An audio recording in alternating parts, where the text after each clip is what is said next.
यार जैसे हमें पता है कि टेक्टोनिक प्लेट्स होती हैं एंड जब वो मूव करती हैं तो अर्थक्वेक आता है। तो उसको थोड़ा सा एक्सप्लेन करो कि ऐसा क्यों होता है। देखिए, वो जब मूव करते हैं तो definitely there is a lot of friction. कई बार वो फ्रिक्शन बिल्डअप हो जाता है, क्योंकि ये जो पत्थर है वो अगर हिल रहे हैं तो ज़रूरी नहीं है कि सामने वाला पत्थर बोलेगा अच्छा ठीक है मैं नीचे चला जाता हूँ। वो वहाँ पे अड़ा रहेगा, और जब वो फेलियर होता है तब उस समय वो पूरा फ्रिक्शन और पूरा स्ट्रेस जो है वो एक साथ रिलीज होता है। रही बात अर्थक्वेक्स की, सिर्फ प्लेट मूवमेंट से ही नहीं, आजकल तो जो डैम्स बन रहे हैं उसमें इतना पानी जो है वो एक रिजर्वायर रखता है कि उससे भी एक तरह का साइज्मिसिटी इंड्यूस हो रहा है। ये कोयना डैम करके है, वो महाराष्ट्र में है। उसमें ये रिजर्वायर इंड्यूस साइज्मिसिटी जो है देखने को मिला है।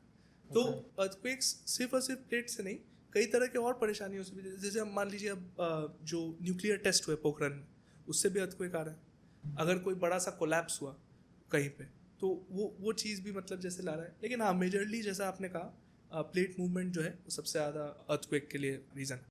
यार अर्थक्वेक्स के लिए ऐसा होता है कि हम जो रीजन है उसको डिवाइड करते हैं कि ये जोन में ज़्यादा आएगा या कम आएगा, तो वो जोन कैसे आइडेंटिफाई करते हो एज अ जियोलॉजिस्ट।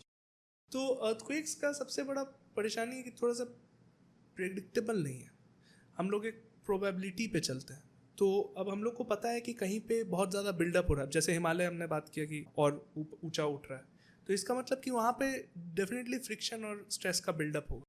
तो वो पूरा बेल्ट हम लोग जोन 5 रखते हैं, यानी कि सबसे ज़्यादा जो लाइकली है कि वहाँ पे अर्थक्वेक बड़े मैग्नीट्यूड के अर्थक्वेक है। तो जैसे 2015 में आपने नेपाल का अर्थक्वेक सुना ही होगा, 10 साल पहले की बात है लेकिन आज तक पता है।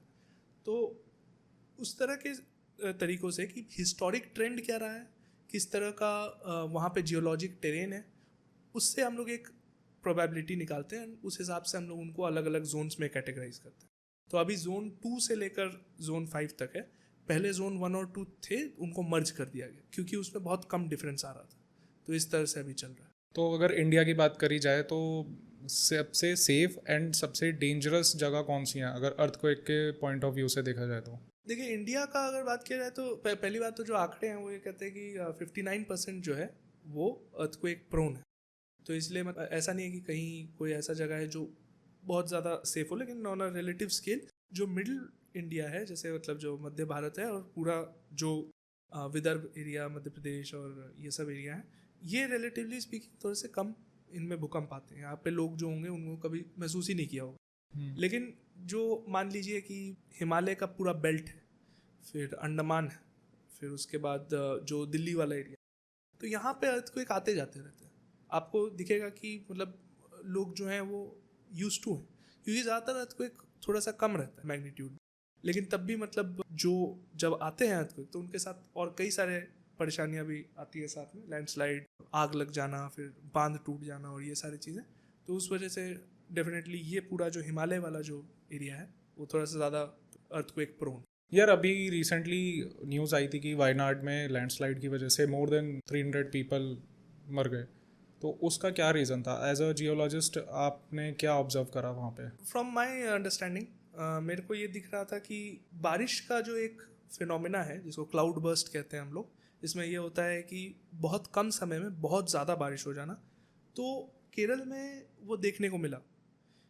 जो हम लोग का मॉनसून है वो एज इट इज़ बहुत इरेटिक होते जा रहा है। गलत समय में बारिश हो रही है, कुछ देर में बहुत सारा बारिश हो रहा है, बहुत समय तक बिल्कुल बारिश नहीं हो रहा। तो केरल में क्लाउड बर्स्ट जब हुआ इस कारण, तो ये देखा गया कि पूरा जो लूज पत्थरों का जो पूरा था असेंबलेज पूरे पहाड़ियों में, वो सारा बह गए नीचे।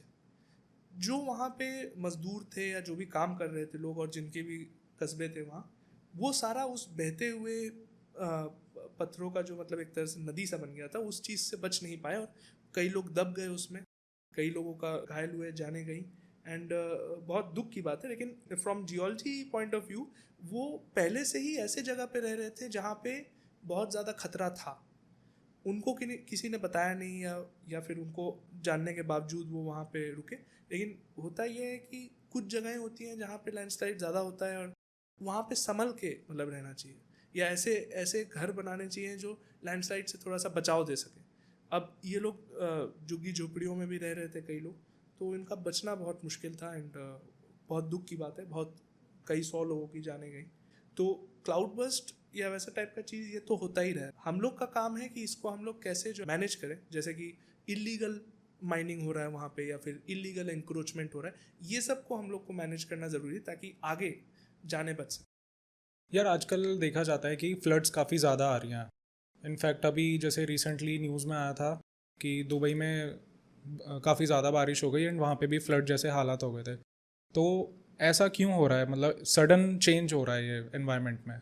जी, तो जो मेन वजह तो मैं ये कहूँगा, जो बारिश का जो कहेंगे फ्रीक्वेंसी और मैग्नीट्यूड बदलने का जो है वो एक परेशानी बन गई है। एंड भारत खुद जो है वो 12% प्रोन है उसका पूरा लैंड एरिया फ्लडिंग को लेके। लेकिन इसके अलावा कुछ और चीज़ें हैं जो हम लोग का ये परेशानी को बढ़ा दे रही हैं। इसमें सबसे प्रमुख जो है वो अर्बनाइजेशन।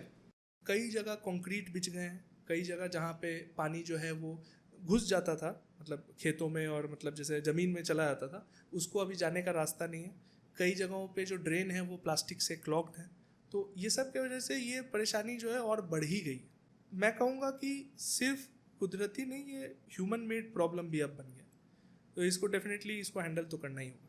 अभी जो एक और कंसर्न जो निकल के आ रहा है वो है कि सी का जो लेवल है वो राइज अप हो रहा है एंड उसकी वजह से काफ़ी सारे जो आइलैंड्स हैं वो ऑलरेडी डूब गए हैं एंड आने वाले टाइम में ऐसा हो सकता है कि और भी ज़्यादा इससे डिज़ास्टर हो जाए। तो इसके पीछे क्या रीज़न है एंड इसको रोका कैसे जा सकता है? आइलैंड्स डूबने वाली बात तो सही में बहुत गंभीर है। मैं अभी 2017 में ही जो है पराली आइलैंड करके है लक्षद्वीप में, पूरी तरह से गायब हो गया। सारे पौधे, सारे जानवर, सारे डूब के ख़त्म हो गए। तो हम लोग का नुकसान हो ही रहा है सामने सामने। इसका भी जो वजह है वो ग्लोबल वार्मिंग और क्लाइमेट चेंज तो है ही।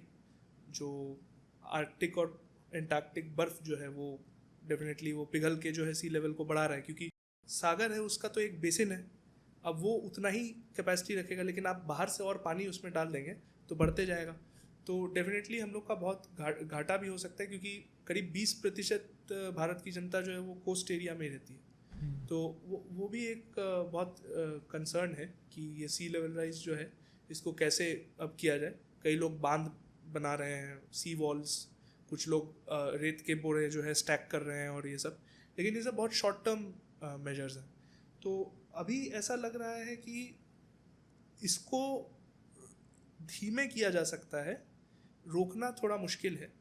रोकने के लिए लॉन्ग टर्म सोचना होगा, लेकिन शॉर्ट टू मीडियम टर्म में इसको धीमे करके इसको रिवर्स करने की कोशिश की जानी चाहिए। तो उसको करने के लिए ऑब्वियसली हम लोग को, जैसे हम लोग का नेट ज़ीरो टारगेट है या जो भी है, कि हम लोग अपने आप को और ज़्यादा ग्रीन एनर्जी या ग्रीन टेक्नोलॉजी से आगे बढ़ाएं। और सी लेवल राइज को बहुत सीरियसली इसलिए भी लेना चाहिए क्योंकि ये सबसे ज़्यादा उन लोगों को अफेक्ट कर रहा है जो कहीं ना कहीं सबसे पिछड़े हुए हैं, जैसे मछुआरे हैं और जो सबसे गरीब हैं, जो मतलब जिनके पास और जगहों पे घर नहीं है, वो झोपड़ियों में जो है समुद्र तट पे रह रहे हैं। तो अपना अंडमान निकोबार भी जो है वहाँ पे इतने आदिवासी हैं, जो कुछ ही 100-200 लोग बचे हैं उन समुदाय के, और फिर उनका इतना ज़्यादा लॉस है कि अगर उनके टापू चले गए तो वो कहाँ जाएंगे।